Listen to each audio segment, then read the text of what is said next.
अस्सलाम वालेकुम। यासीन आपके साथ हाजिर है इस मॉर्निंग ब्रीफिंग में। आज इस हफ्ते का 4th वर्किंग डे है, जुमेरात का दिन है। 14 अप्रैल आज डेट हो चुकी है। तकरीबन आधा महीना इस अप्रैल का ख़त्म हो रहा है और डेली बेसिस पे तकरीबन आपसे मुलाकात होती है। जो भी इंपॉर्टेंट इवेंट्स होते हैं वो आपके साथ शेयर किए जाते हैं। और सबसे पहले मैं कुछ कहने से पहले ये ज़रूर आपसे अर्ज़ करूँगा कि इस यूट्यूब चैनल जिसका नाम NI on market by Yasin है, इसको लाइक करें, शेयर करें और सब्सक्राइब ज़रूर करें विद बेल आइकन, ताकि आपको डेली जो इंपॉर्टेंट अपलोड्स होती हैं मार्केट की के हवाले से वो आपको मुयस्सर आती रहें।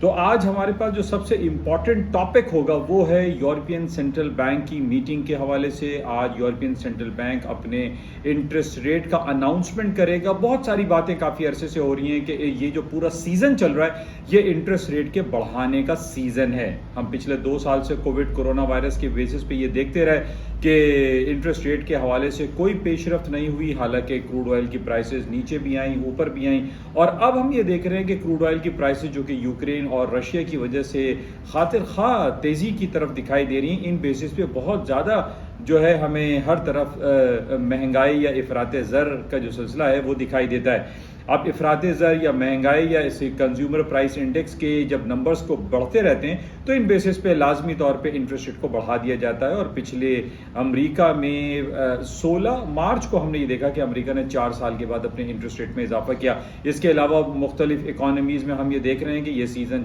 स्टार्ट हुआ है और इंटरेस्ट रेट का सिलसिला चल रहा है।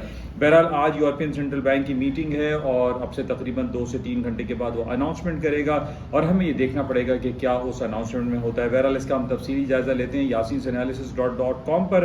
आप तमाम लोगों से मेरी गुजारिश है कि इस चैनल के साथ साथ yasinanalysis.com के प्लेटफॉर्म जो कि एक वेबसाइट है उसको भी आप ज्वाइन करें। इंशाल्लाह थोड़ी देर में उस प्लेटफॉर्म पर आपसे मुलाकात होती है और तफसीली जायजा लेते हैं। थैंक यू, खुदा हाफिज़।